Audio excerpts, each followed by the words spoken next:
Hello, I just wanted to do a little update. I haven't been able to post any videos in a while because I've been out of cell phone service, but wanted to just do a little intro for where we are and what our plans are. Thank you to those of you who've contacted me and said you're watching. It's really sweet and it's nice to hear from you. So right now we are at a mooring that is part of the park system. It's why one of the reasons I'm kind of tired this morning is that this mooring ball, actually it wasn't this exact one, we were in a different location, we've moved a little bit to get to a snorkeling site, but this mooring ball, I'll show you real quick here. So these moorings, you can come up and if you steer very carefully and one of you has a boat hook, you can catch this line, and of course it holds you quite securely. But last night I couldn't sleep because somehow this entire ball had gotten up under the boat and it kept banging like right against my head. And so you couldn't really do anything about it because you can't really move it. The wind, I don't know if you can hear, is pretty, it's not dangerously heavy, but it's pretty heavy.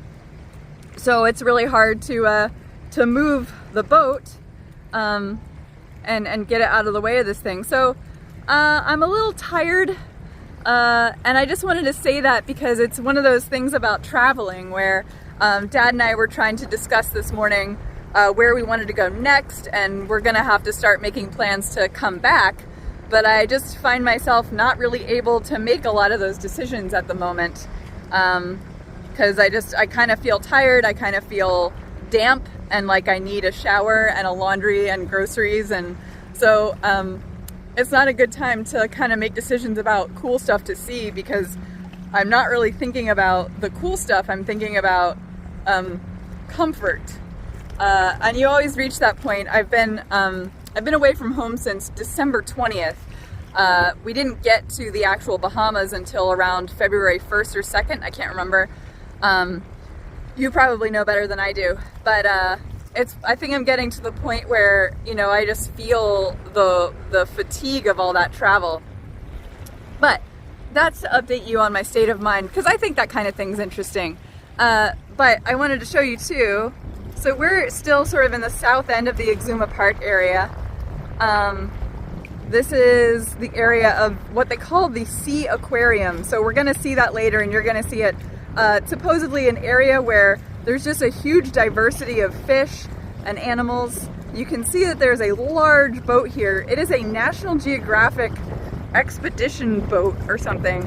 I don't think it's a research vessel. I think they take people out on adventures.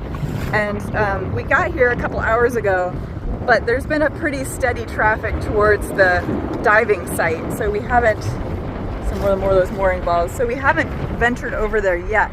But if you look this way, right in front of where those little huts are, whatever they are, I mean, they're not huts, but they kind of look like it from here.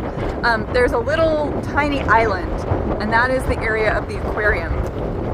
And it's supposed to be a really great snorkeling and diving site. So we're looking forward to that. And then if you look here, there is a little buoy over there, and that marks another plane wreck to look at. So it looks like activity has died down back at the dive site. So I'm gonna go get my suit on, and we're gonna go check that out. And we'll talk to you after that. So you can see we went a long way from our boat to this little dinghy mooring. Somewhere underneath here is an entire plane, and we're gonna find it. But probably we won't be the first. But I did think it was interesting because we've been not showing you this part because it's both, I wouldn't be able to film it and it's like super embarrassing. But at some point when we're done swimming, Dad and I have to get back into this dinghy. And so we have this little step, and you have to like put one leg on it and haul yourself out. But it's always extremely undignified, but it's doable. So it's been really good. And the dinghy is really, really stable and has not tipped over at all, even a little bit. No, not at all. No. But you've been here before, right, Dad? Yeah, my brother and I snorkeled this very plain probably 15 years ago. And once again, we're the only boat here. You might want to pan around and see what we have today. Yeah. We don't have a lot of boats. So 2 boats left already. Yeah. So we've got this National Geographic cruise liner. Yeah, I mentioned that before. They've been ferrying people. They haven't come over here, but they have been coming over to the aquarium site, but they seem to be gone now. But, oh, we have another visitor. I'm sorry, sometimes my pans are too fast and I apologize. But like, yeah, here's someone else. We've always managed to find space. We've always managed to find a place to be, but there are, like most places in the world, there's just more people who have the means and the access to some of these sites, which obviously is double-edged, because it's great, I think, that more people can do this type of thing. Like all the stuff that we've seen, Dad, like you wouldn't be able to do this without a boat, without owning or chartering your own vessel. Yeah. You can't just go pick up and drive or fly to most of these places. So that's a really unique, and it's wonderful for more people to have that. But kind of like the debate with the national parks, as you get more people using some of these sites, obviously the experience changes and there are effects on the environment. But and things are more accessible by boat now because the technology has improved exponentially. So whereas before, when I first started, seriously, I had to plot the chart on a paper chart, and you never knew exactly where you might know where you were, but you didn't have any kind of a chart plotter or a cell phone that would show the charts on the actual instrument. Right. So you might know what your GPS position is, but you'd have to then translate that to a paper chart. So, and also, like this boat coming in, it's not even a big boat by any stretch of the imagination now, but several members have two-way radios, so they're communicating back and forth about what they're picking up in the morning, and there's just so many more aids to this kind of thing. And what you were saying about the people, more people, it changes the experience, but I don't think it diminishes the experience. Right. I enjoyed being here with just my brother, and almost every place we went, we were the only boat there. And now we've got another guest coming in. Maybe we should do our diving. Maybe we should. We'll be back after that. But yeah, interesting questions to ponder.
So here we are at what they call the aquarium. I'm going to show you the sign over here.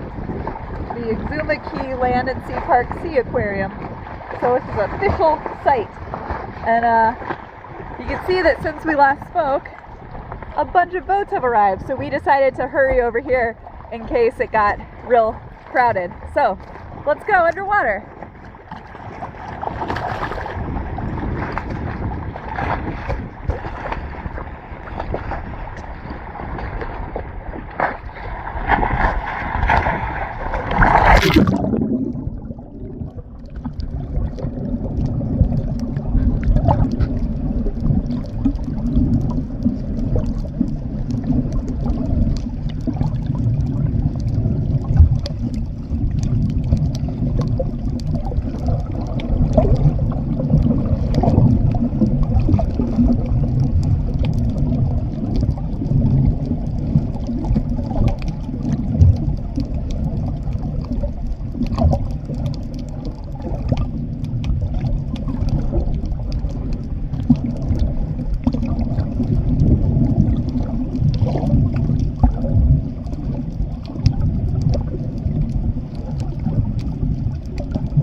Oh, it was fantastic.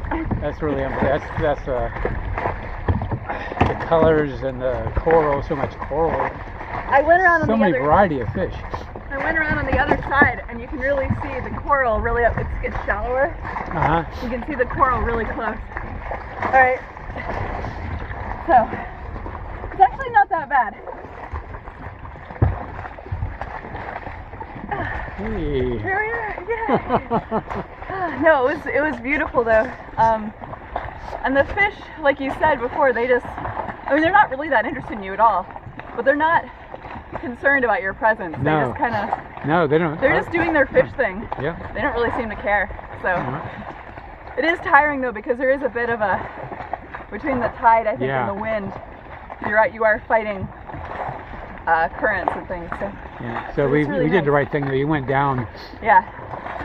Upwind and then kind of could come back easier. I think. Yeah. No, that was fantastic. That was. You don't see things like this. No. I mean, the parrotfish were like this big, and all different colors. It's amazing. Yeah. Pretty good. All right. Hello again. For those of you who are into the process of things, you might have noticed that when we did the tour of the interior, we didn't mention a shower. This is pretty much what we have on board. This is to get off the salt water, which is very sticky if you leave it on, and also we use it to clean our gear. There's no shower on board, but we do use this, and we take showers when we get to marinas. And I have some like face wipes that I use, and it seems to work pretty well, and we're going swimming almost every day, so I think we stay pretty clean. Do you feel pretty clean, Dad? Absolutely. Yeah. Personal hygiene is very important when you're cruising on a small boat. It is, yeah. So it looks like we're going to have to refill this, but I'm guessing that this water is going to be really warm. Really warm. So this solar shower gets pretty hot. But I just wanted to show you, this is what we use to clean things off, including ourselves. And in a pinch, you can set it up in the cockpit and drape the cockpit with towels and things, and you can have a modicum of privacy. But yeah, just another little way we do things on the boat.